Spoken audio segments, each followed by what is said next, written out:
Assalamu alaikum warahmatullahi wabarakatuh. Ashamaa harka fuune ijoollee Oromoo warreen amantaa garaagaraa keessatti argamtan akka fayyaa nagaa qabdu hordoftootaa fi jaallatamtoota kabajamtoota yuutuubii kiyya qaqqaaliiwwanii fi gaggaariiwwan baga nagaa taatanii anis nagaa fayyaa kooti alhamdulillah. Warri maatii naaf taatan galatoomaa ulfaadha. Warri maatii naaf hin ta'in immoo maatii naaf ta'a sabiskiraayib naaf godhaa. Isiniin jedha obboleeyyan kan koo warri yuutuubii gurguddaa qabdan sheerii illee naaf tolchaa akkasii wala jajjabeessinu obboleeyyan kan koo warri akka kiyya umuree haaraa banattanii waliif maatii ataanuu isiniin jedha wal guddisuu barannu obboleeyyan kan koo qaqqaalii akkas isiniin jechuun barbaada akkasii wanti irraa asa'uu dhufe yaannan qabadhee dhufe yaada Shimallis Abdiisaati. Shimallis Abdiisaa maqaan kiristaanaatii fi maqaan musliimaa baay'atee jechuu isaati. Maqaan arabaatii fi maqaan yahudaa maal jedhe waan akkasiiti sagalee isaallee beekaa isinirratti affeeruu dhiise. Wallaahi hedduu nama aarsa nama qaanfachiisallee subhaanallah. Kanaafuu Shimallis Abdiisaa yaa gowwaa yaa garraami baga nutti himtessiin jedha galatoomii. Asumaanuu galatoomi jechuun hin barbaadan waan inni gadi ba'ee dubbateef waan warri waarii dubbatu ijoolleen waaree dubbatti jedha Oromoon gaafa mammaaku waan walii galanii rifaatuu keessa jiranu waan walii galan gadi baasee haasa inni fayyaalessa kanaaf nutti himeesiniin jedha sababiin jarri inni kana haasa'eetiif immoo gaggeessaa sheeka keenyaa dheengaddaa irratti nama baay'eetu ba'e maashaallah. Sheeka keenya illee rabbiin ija raamataatiin haa ilaalu rabbi raamataa haa godhuu fi fuulli rabbiitti nuuf haa tolu inshaallah. Gaafa sana baay'ina namaa harganii rifatanii natti fakkaata musliimni koo kana duwwaa miti garaa muradhu malee nama awwaala sheeka keenyaa dhaqe sana qofaa miti musliimni maal yaaddaati musliima biyya Itoophiyaa akkasitti yaadin kan Oromiyaa keessa jiru iyyuu parsantii meeqa akka ta'e hin beektaati biyya bulchaara wanna ta'e.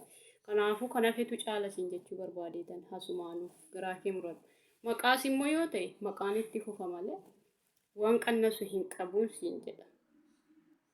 Kanaaf mootummaan ni dhufaa darban mootummaan biyya keenya bulchu amantaa musliimaa tuqeetu karaa qabata.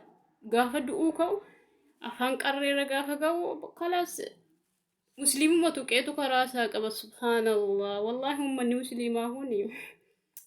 Rabbi wallahi ummata musliimaa kana dhugumatti jaallata dhugaa rabbiin.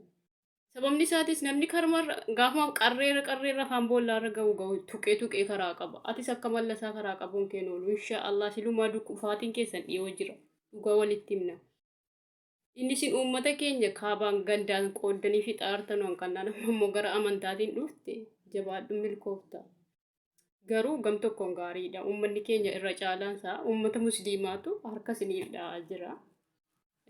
Akka waan gaarii daladdaniitti harka isiniif dha'aa jira daangaa shari'aa cabsanii. Kanaafuu of yaadachiisuun baay'ee gaariidha.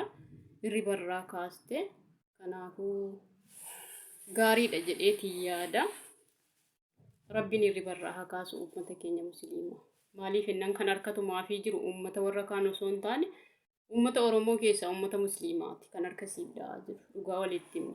Kanaafuu uummanni keenya amma dammaqee natti fakkaata. Atis galatoomii akka usnaatni keenya Ustaaz Raayyaan jedhanii rabbi umurii isaanii dheeressu hirribarraa nu kaasuudhaaf dubbate baga dubbate galatoomiidhaniin. Anis galatoomii siin jedha akka nama tokkootti baga dubbate.